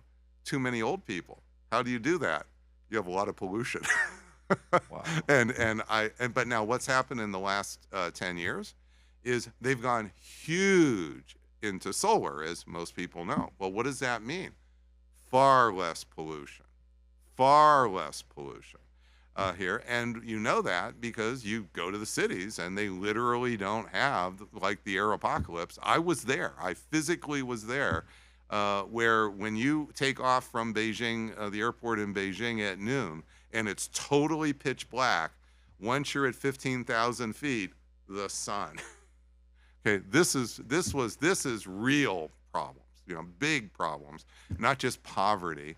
And so I saw it, but I also see China, they're cleaning things up, and we got to get moving here, Patrick. We got to stop talking we're going to get moving and just deciding that certain billionaires were going to fund their companies or help their companies get ahead. that we need to do more. See this picture? Is this kind of what you're talking about? How it went from Oh, exactly. I have 10 pictures. days apart? That's right. And also then in so in 2015 when I went to Wuhan, you would see Wuhan have, because it's a steel. It's more of a steel company. Steel. So if you had a picture from Wuhan 2015 there, yeah, there you go. There you go. I was literally giving talks in Wuhan. That's exactly right. And then I went literally last June. Okay. And it's just a different, now, does it ever get like that? It probably still does some. But I'm just pointing out that over time, what is happening here is changes occurring in China. And the other thing I learned is that very few people from America have gone to China since COVID. So before, in the last, the University of Chicago, we opened our Beijing center about now almost 20 years ago, 18 years ago. We have a Hong Kong center. It was really the thing to do, the fad, if you were in universities around the Olympics. The Olympics started all the universities, Stanford, et cetera, open these centers in China, a lot of them in Beijing. Well, what happened with COVID, and there's also, we're mad at China because of COVID, I understand, but people stopped going. And so the amount of tourism in general has gone way down. Specifically Wuhan, right? Because you now know it was, it came out of the lab, and you now know they could have done something about it. They didn't move quickly, and then boom. That's right. I went to the Wuhan lab. I actually went to the area that it was there. I took pictures of it. And so forth. So I have I do have a bit of an understanding of where the market was versus where the lab was. How far is it? What is it? It's only a couple miles away. Okay. I don't think we've really gotten to the bottom of this with the public information. And I Did you see the story that came out with Fauci's 2 days ago? I don't know if you saw this or not. Literally, a story was dropped 2 days ago. Former Fauci, this was a New York Times story. Former Fauci aide charged with conspiring to evade COVID-related records request.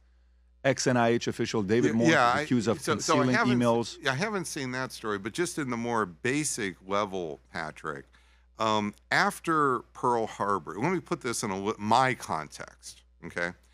After Pearl Harbor, we had an intelligence failure. It took a couple years, but only a couple years, and then our Congress did a massive, I think it's 76-volume study of the intelligence failure of Vietnam, of Pearl Harbor, how that was an intelligence failure. In the middle of World War II, we did this, okay? So we didn't wait till World War II was over. If you just compare that to what we have here, we have nothing like that coming out of Congress. And this isn't like, I agree. Well, and I just want to make the other point. I agree. It's not like and it's not like we just need to flip parties here. What I see is that whether we have the Democrats running it or we have the Republicans running it here, at least with these current extremes on both sides, we're just not getting to the real information that would be helpful for the country. I don't think this is just about, I know Epstein's a big thing here, but it's not just about one thing, Patrick. It's about so many things. And I think that what you're describing here, getting to the bottom here, what exactly is it that we are protecting with all the sources of method? And you're telling me we really can't redact that? We could do this during World War II. With Pearl Harbor, we really can't make a fantastic more information available to the public to understand what happened, whether this was from a market, this was from a lab, whether we're providing the precursors to this stuff for the lab or not. Why does this have to be in conspiracy land? You see, I don't believe this must be. And I believe that we used to operate in a world where we put massive amounts of information out there. Conspiracy is another one of those words to label on people so others question them, and mainstream media will use that and they'll say, Brian Pape, conspiracy theorist, says this. So what I'm saying, Patrick, is exactly to get rid of that. Let's move forward on tens of millions of people agree with you to see. Hey, what happened? Let's find out more. By the way, what's your position with NATO? Where are you at with NATO? Because NATO's dead. You think NATO's dead? NATO's dead. We're writing its obituary. Tell me why. First thing people need to know about NATO is it's not just a political alliance. It is a political alliance where leaders get together and we have Brussels and so forth, but it's more. We have a thing that your listeners will hear called Article 5. Okay, we decide we're going to fight together in a war. Much more than that. Article 5 says that when you agree with Article 5, there will be an, quote, integrated command structure. What does integrated command structure mean? An American general runs the militaries of all the other NATO countries. Like World War II with Eisenhower, 5-star general. So just pause for it. See, notice how this changes your thinking. Okay, so Article 5 is not just, oh, now we're going to fight together and then sort out the command lines of authority. No. Article 5 is, once we agree, and we've only done this with Afghanistan. That's the one time we've done Article 5. It means that an American general, now we could second it. We can make a decision, just so you know, that let another general do it. But it would be, the idea was American general is going to make the key decisions and sort out the roles and missions for everybody. Because if you don't have a SINC, a commander-in-chief in a theater, that's what a SINC is, commander-in-chief, everybody's going to not know their piece of what they're supposed to do, their geographic location. All of that needs to be sorted out, or you can't efficiently fight, and you'll have a lot of friendly fire casualty and all kinds of other problems here. So you need an integrated command structure if you're going to have what's called a combined set of militaries, where you have militaries from other countries coming together. Well, that was the beauty of NATO, which is we run the show militarily, not just as we're the biggest 800-pound gorilla on the planet. Well, now what you've had, not just last year we had Trump tariffs hurting different countries, something very different happened with Iran. What happened with Iran is that when President Trump failed strategically, tactically succeeded but failed strategically, what did he say?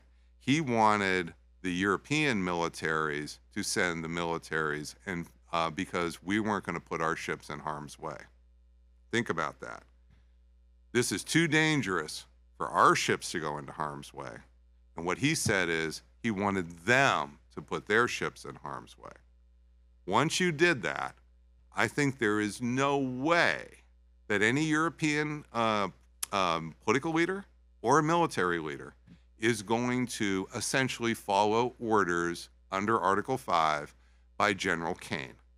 So what Article 5 would mean, again, that is an American commanders who are going to be running the show, essentially, here. And what happened with this war is we've shown that by the lack of strategy, by the disastrous way this has unfolded. And then on top of all that, Patrick, for President Trump to say, we want you to throw your bodies in front of our bodies, this isn't going to work. And I am not at all surprised that what you see is Stormer, that's the leader in Britain here, Carney. You are seeing so much. You're saying it from your angle, because we also led the way. We led from front. We gave all this money to protect Ukraine because they treated them like a NATO ally. And so Trump probably used it as a way to show the world, look at these guys. They don't even pay their 2%, and I've been able to increase it from 3 in 2014 to now 32. But the messaging is important. And he did that. But the point is, all of this stuff we do for them and they don't do nothing for us, exposed to the world. Now, why do we need to be part of NATO? Let me come at this from a little different perspective. So first of all, President Trump, in the first term, that's mostly what that rhetoric was from. He did move them from 2% to now the average is near 3, and it's going to soon be 3.5. That part is not really what that's true, and it was the first term. Only 3 were paying 2%, now it's 32. Exactly. That's first term President Trump. So that all came from the first term of President Trump. But let me tell you a set of data that you don't hear in this regard very much, by the Democrats either, which is what matters for power in the world is your economy is so critical because it generates the money and the technology and the resources for your military and your actual military. In 1990, when the Cold War ended, America's economy was 26% of the world's economy. Write it down. 26% of the world's economy. 1990. Okay. World Bank numbers. These are all verified. Okay. What is it today? 15? No. 26, 27%. 2025 numbers. Look at our European allies during this time. Let's pick Germany, for example. Germany was about 6-7% of the world's economy in 1990. What are they today? 3.5. 3.5. What about Britain? Britain was about 4.5% of the world's economy in 1990. What are they today? 3. France, almost exactly with Britain, 4.5 to about 3. I could go through Italy. So what does that mean, Patrick? If you take power... I'm really curious what you think, because I'm well, wondering I'm trying what to show you the power here. In 1990, compared to our European allies here, okay, we were certainly big, but notice they weren't trivial, certainly as a group. Sure. But as we stayed at 26, they've fallen by a third. They've fallen by a third, Patrick. So the way I put it to my classes sometimes, I lay this out for them, and I say, yeah, we say we're Uncle Sucker, but who's the sucker here? Who's the real sucker here? See, what I understand President Trump saying if he just looks at this statistic about who's paying for defense. And he's right on the numbers. This is not a mistake of numbers. It's not that President Trump's getting his numbers wrong. But there's a businessman, you know, if you're up against companies here, if you're one of the big mega companies here and you're 26% of the market and your competitor is here at like 7-8% of the market and you stay at 26 and they go to 4, who's got the power here? Who's gaining power here? We're gaining power. I'm very concerned that what's going to happen in the next 5-10 years is we'll go from 26 to 22 to 23%, something like that. Other countries, and I'm mostly worried about China, are just going to eat our lunch, and then maybe even the Europeans will start to get their act together and start to become economically stronger. Now, I'm not saying they will for sure, but we have not had our lunch eaten from us here since the end of the Cold War, and this is over 30 years. So this isn't just a yearly thing. So I really believe that we are not using, I keep trying to explain, we're focusing on issues of tactics. We're not focusing on the bigger picture numbers here, the bigger picture outcomes that matter for America's, another point I want to make, and what does Bob believe? I want us to be 26%. I want us to be 30%. I don't want us going down. So when we had our big conversation about China, I'm looking at this number. I'm looking at we're pulling ourselves and hurting ourselves with trade.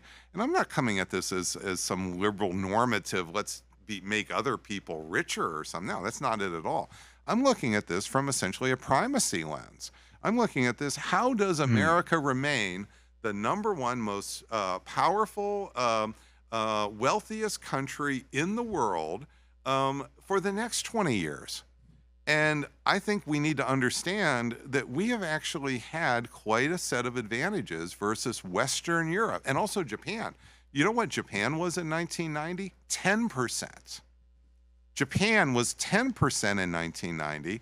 You look at Japan today, they're 4%. Wow. So just think about that for a moment. Where does China gone from? China? Oh, China went from 2 in 1990, 2 to 17. Okay. 2 to 17. See, that's the one that matters to me. Well, no, yes, but the whole thing needs to matter to you is what I'm telling you, because you want us to be not just bigger, badder than China.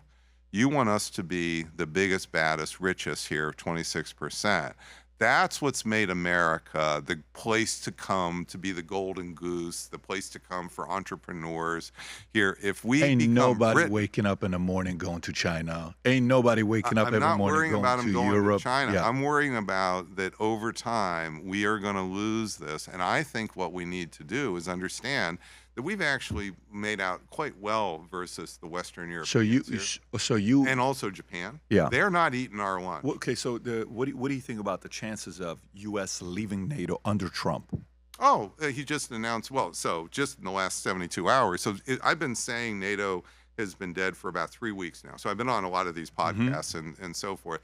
And other people have asked me about this too. So I've said NATO's dead. We're writing its obituary. That line has been out there for 3 weeks. Well, what just happened here this week on Monday is Merz, the leader of Germany, has come out vigorously, and he's slapping Trump right in the face, saying that Iran has humiliated America.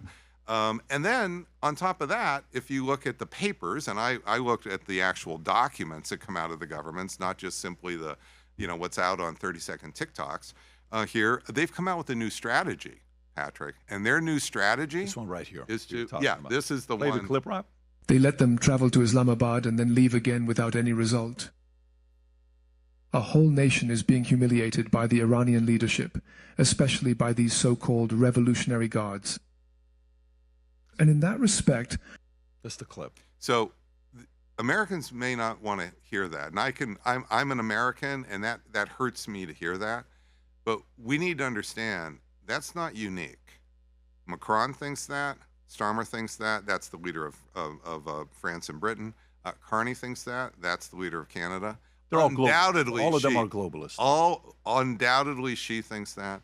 If you look at the smiles on Putin's face, so Putin just met with. Are you surprised they're saying that? Because I'm not. No, I'm telling you that what has the world has learned, which they had not known since Vietnam, is that America can be beat. That's what I'm telling you. Now, when we had the Vietnam War, this was a material disaster, but it was a disaster for our power beyond simply the material consequences of what happened in Vietnam, because that small country beat us. In fact, what started me on my quest to understand air power as a dissertation topic in the 1980s, I wanted to know how we could lose to such a small country. I was going to go into the Foreign Service. I was going to become in the Reagan administration, I was going to go get a PhD. And, I told you, a liberal Republican. Reagan's basically a liberal Republican. He might not admit it, but he is. And I was going to go and try to spread democracy here. But I wanted to know, if I'm going to do this, how did we lose? Because after all, I don't want to lose here. That's not the point. So, but what you saw then is the military. Not just the Reagan administration, we upended ourselves in the military. That school that I taught at the Air Force, it was a brand new school. Started in 1991 by Larry Welch, Chief of Staff of the Air Force, and he told me, and other four-star generals directly told me, because they wanted to fix the problem they saw in Vietnam is airmen did not know air strategy. And I was being hired because my book, my work, they wanted some civilians. Well, they couldn't find any who'd studied air strategy. And I'm the one who actually came closest to thinking about strategy the way it should be understood, which is not how to put a bomb on a target, but what happens when bombs hit targets to the politics of the situation. And so we were in lockstep here at that point in time. What you are seeing here, though, is since Vietnam, we had Desert Storm, 1991. Yes, we've had other problems, but we haven't had a disaster like this since Vietnam. And in Vietnam, America didn't do things that are wrecking the world's economy. So this could be even worse than Vietnam on that dimension.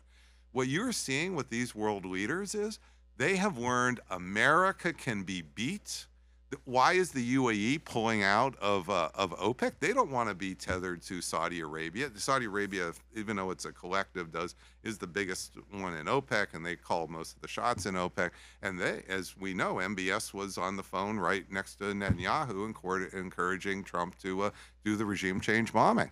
So if that's true, then you know that this Iranian regime, as it gets more powerful, they want to topple now the Saudi regime. Why are you in the UAE wanting to hitch your wagon to that? It's not that you want to have any love for Iran, but the last thing you want to do is get sunk by these groups over here. You think that's why they left OPEC? I don't know for sure. I have no deep knowledge, but I said on my Substack that as this was before they left OPEC, I said that what you're going to see is as Iran emerges as a far more powerful global player here, and it's just beginning, in the Gulf, what you're going to see is fragmentation.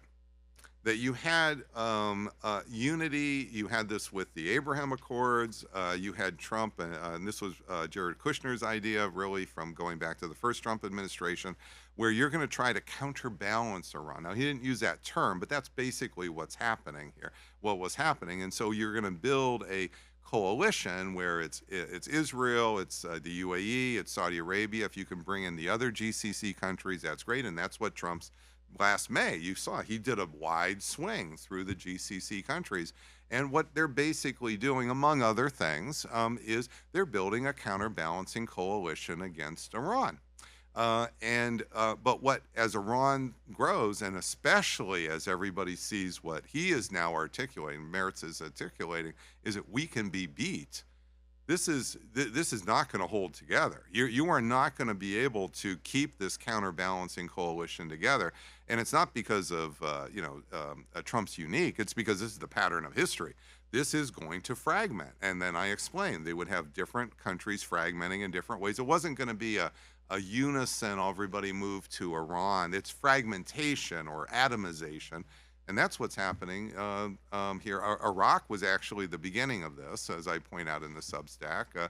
They started to be far more critical of Americans. And what did Iran do? They started to let some Iraqi oil go through. So the more these countries are moving in, even Macron was making statements here that Iran found positive, and they let a French oil tanker through. And that's one of the reasons why Trump decided to do the blockade, because he doesn't want Iran feeling its oats and using its power in this way. But what you're seeing is, I believe, the beginning stages of what I was explaining would happen is fragmentation of the Gulf. It's not greater unity in the Gulf, and it's because once everybody knows America can be beat, there's a power vacuum now in the Gulf. It's literally a power vacuum. And that power, and the states are going to respond on their own, for their own survival. They may make mistakes, they may do something good for their survival, but they're not going to simply listen to President Trump, Jared Kushner, and just simply say, "Oh, sure, we're just going to keep doing everything and following your lead." And with OPEC now, this is a real sign of disunity. And you see this in NATO here, and the idea, and you saw with Japan, President Trump browbeat the leader of Japan, and she would not budge. Well, they're only 4% of the world's GDP now. They're not 10% like they were. And why exactly are they throwing their bodies in front of this thing? What is they and their oil? Where is this idea that somehow we're going to? Japan is an island state. I studied this in World War II. They are an island state. They depend so much on that incoming oil. That's really one of the things that crushed Japan in World War II. Is we had a naval blockade that really worked to crush their military. They're civilian. They didn't crush their morale, but it did weaken their military. Well, this is still true today with Japan. And so where are we bailing out Japan? So one thing we could do. They just got 910,000. No, let me give you a real policy. You want to get 2 or 3 days ago, I think a ship showed up from U.S., Rob, if you have that. Let me give you an actual policy here, Patrick, to show. So Japan's economy is about to go into the toilet as a result of all this. Where's the bill going through Congress that we're going to backstop all the loss of Japan's economy over the next 2 years? We're going to backstop it with American cash coming out of Congress. Where is that, Patrick? You want to get Japan on your side? You've just caused them. You don't know how bad it's going to be. I'm not saying you give a certain number. I'm saying it's worse than that. We know the direction of where this is going for Japan. Why aren't we saying, if it costs $5 trillion to backstop you, Japan, here's a blank check. We caused the problem. We will backstop you. Where are we saying that to Western Europe? We're not. And so what are they hearing? They're just hearing, you want us to bail you out and take all your pain. They're not going to do it. We're not even, it's not just we're not admitting we're losing. This is much worse than that. When we're talking about these leaders, this is power politics of the first order here. And this would be like companies. This is like you're getting in a deal with a set of companies, and the leading company makes a decision that the whole group goes down. Well, what would be the rest of them would want before they walk? Mm-hmm. Well, what if the leading company says, okay, it was my fault. I made a mistake. I'm going to backstop you for, say, a year. Okay? That would be like a business way to handle this. All right? Where is that? Nowhere. And that was why President Trump is getting nowhere. Now, I don't think you could see right away getting that through the the U.S. Congress right now. Probably not happening. So this is why we're in an escalation trap. I can give you solutions to get out of the trap. Just tells me how much more leverage is on his side. Everything you keep saying, I'm thinking, okay, that even more leverage because we owe Japan what they bought a $1.1 trillion of our debt. I think they have more of our debt than China does, right? So well, they do. But if we Welsh, if we 1.24, yeah, right. But if we Welsh on that, what that's going to do is increase interest rates for the next round of debt. So bring Scott Besson on, and you talk to him about whether we should Welsh on this for real. Get him to really. Who's saying they're planning on doing that? No. I'm just telling you what will really happen. But they're not even talking about that. Well, that's a non-issue. Then we don't have leverage. If we can't Welsh on their deal, we have no leverage over Japan. If you. There's no leverage there. They have leverage over us. Did you see the ship that just came in, us bailing them out to get some oil that came in, 900,000 barrels that came from U.S. just 2 days ago, and how they're celebrating? Yeah, that's pennies on the dollar. This is pennies on the dollar. There's no. I'm glad he's doing it. I'm not saying this is take it back. This is almost forcing. But this is pennies on the dollar. I get that, but this is forcing a lot of these countries around the world to come in and say, "Hey, it's hi America." Hi, America. They're coming to us. So some may say... Well, the real future here will be if we want the rest of the world to come, they won't come while Trump is a strong president because he caused the problem as they see it. You're hearing them say that here. By January here, that is, as we go to January, as the world suffers for this and this time, Trump's presidency may be completely dead by then. Now, it may not be. We don't know what's going to happen in the midterms. How many people have been saying this, and the guy keeps winning? No, I know. I hear drives it. No, people insane. I hear it. And I went to Butler, and I talked to. Yeah. I spent all day with those. And I'm not telling you I have a. There's a difference between being hopeful that he fails, which tens of millions are hoping he fails. Yep. And then there is the other part where you're like, if it fails. But I'm not going down that road exactly. Just bear with me. What I'm saying is from the perspective of whether these other countries will come and organize with the United States to push back on Iran with controlling the Strait of Hormuz. They're not going to do that as long as President Trump is a strong president. Now, if you're right... They're not going to do that as long as President Trump is a strong president. No, because he may stab them in the back again, just like I'm saying with the bully. The problem here is that what President Trump did, you could say by not consulting, that's kind of a nice way to put it, but what he did is he took actions where the biggest losers economically, we're actually not going to be the American consumer. We will lose. The biggest losers are going to be in Europe. They're going to be in Asia. And so essentially, he played with other people's money and other people's lives. They've been playing with our money for decades. Well, go back to the numbers. But what I'm saying to you is like you're saying it as if we're, we've been taking care of the world for how long?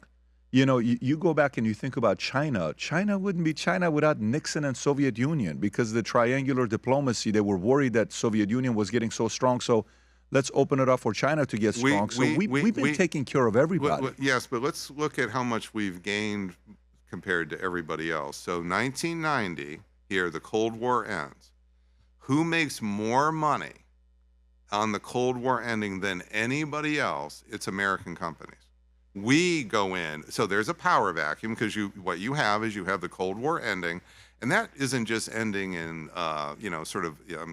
Eastern Germany. It's ending in Africa. It's ending in Asia. There's a whole set of Soviet puppets here that suddenly there's a giant vacuum. Well, this is what the Roaring 90s was all about for America, a large part of it. There was some in our country as well, for sure. But a large part of this, and a lot of the business people will know this, and certainly Alan Greenspan will be able to come and tell you about this, is we are filling, this is this spread of global capitalism here to large parts of the world. Even Vietnam, for example. Vietnam today is almost a golden case of growth here, and it's really soaring from the 1990s on as the Cold War ends.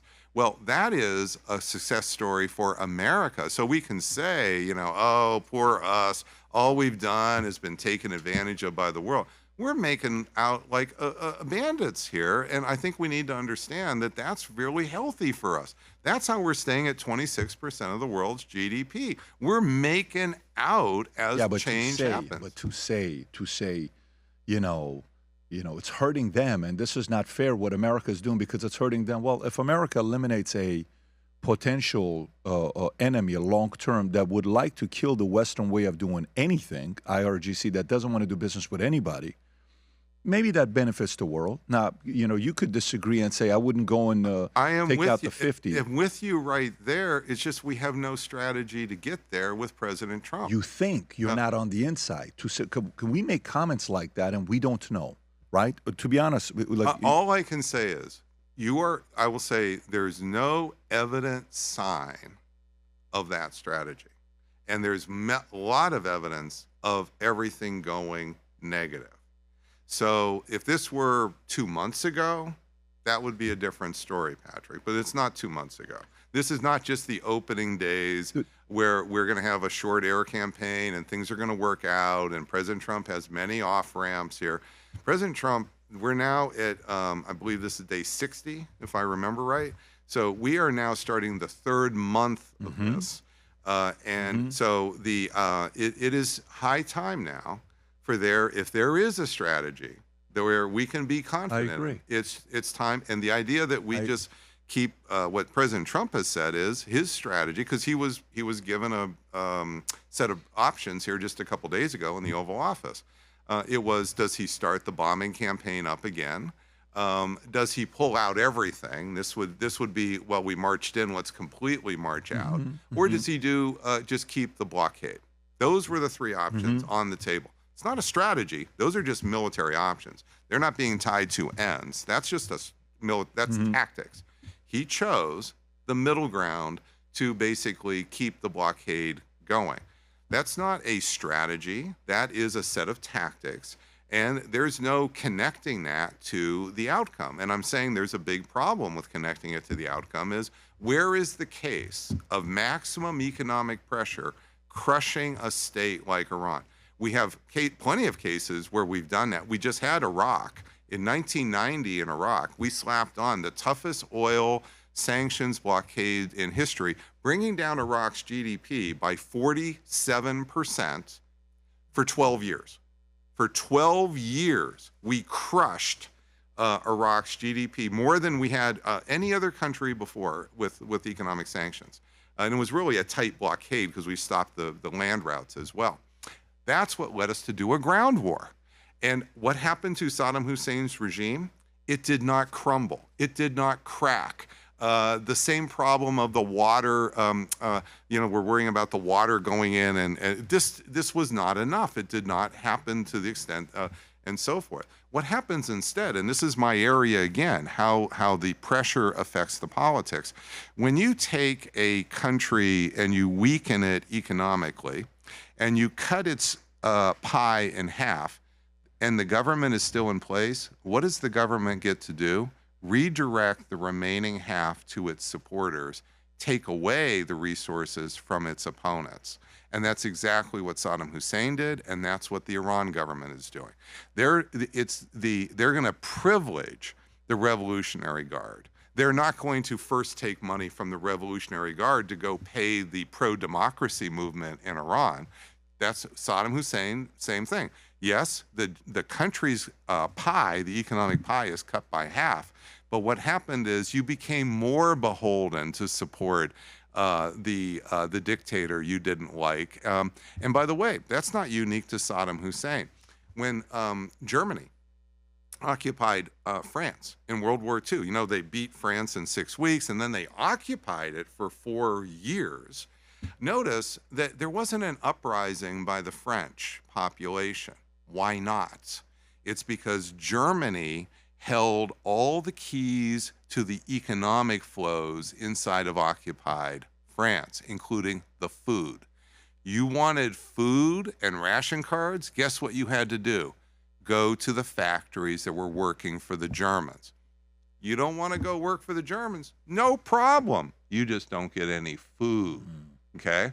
So we have books on this. So I'm not just, when I'm talking about studying economic pressure, I'm not doing the hand-wavy stuff, Patrick. I'm going through case after case, and the truth is we just don't have this case of economic pressure crushing the resistance, crushing the regime without military force. So what you see is economic pressure is a precursor to conquest. If you want to use military force to conquer territory, perfect sense to weaken the enemy economically here. The idea, though, that you weaken them economically and that alone, this is President Trump again up against the weight of history of 100 years. This isn't up against just simply a matter of, well, sometimes it works, sometimes it doesn't. With regime change bombing, something again, Bombing to Win's all about this. This is the book on regime change bombing. It shows since World War II, bombing alone has never toppled a regime. My work on economic sanctions, economic blockades, multiple academic articles about this is showing side by side since World War I, economic pressure alone, meaning without follow-up ground conquest, is not toppling a regime. Now, if you want to get them to negotiate on a price of trade here or release a few hostages, you can have economic pressure do that. So minor goals can be achieved. But this is massive. But if you want the big ones, topple the regime, surrender weapons of mass destruction, stop a military offensive like they're doing in Hormuz here, the record shows Trump is up against the weight of history. And these are the things that he and his folks need to hear. And this isn't coming from somebody who's, you know, the liberal goody two-shoes or somebody who's just trying to torpedo, Trump. You'd like to see him succeed. Oh my God, I want to see, because so many. You would like to see IRGC fall. I would love to see the IRGC fall. I think it is one of the most evil regimes, and has become more evil, that we have seen on our planet. What we saw on January 14th here, where within about 72 hours, somewhere between 20 and 30,000 people were murdered in the streets. We have not seen that in certainly a condensed period of time. That many people die at the hands of their own government since the late 1980s, when Saddam Hussein killed 20,000 Kurds in Iraq in about 2 weeks. We've seen in Srebrenica, this was in 1995, July 1995, we saw the Serbs kill 7,000 Muslims in about a weekend or so, 7,000. So we've seen some of this before. I don't want to say we've never seen this before. I'm not saying that, Patrick. What I'm saying is this regime has demonstrated it is one of the most evil regimes that we have seen on the planet, period. And it has just now become even more evil. So no, I am all down for as I said, 2008, I said the biggest problem Obama's going to have is Iran nuclear weapon. I didn't say it was rise of China. I didn't say it was Russia. I didn't say it was holding on to solving problems of 2% in NATO. I said this was the number one problem.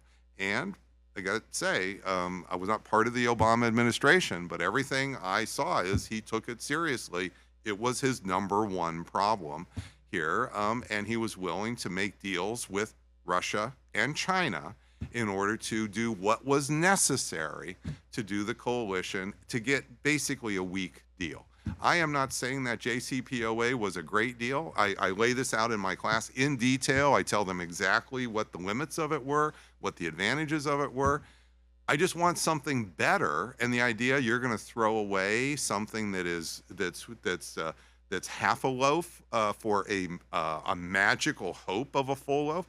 No, my books would then be called Bombing Hoping to Win. Okay, I do not hope to win.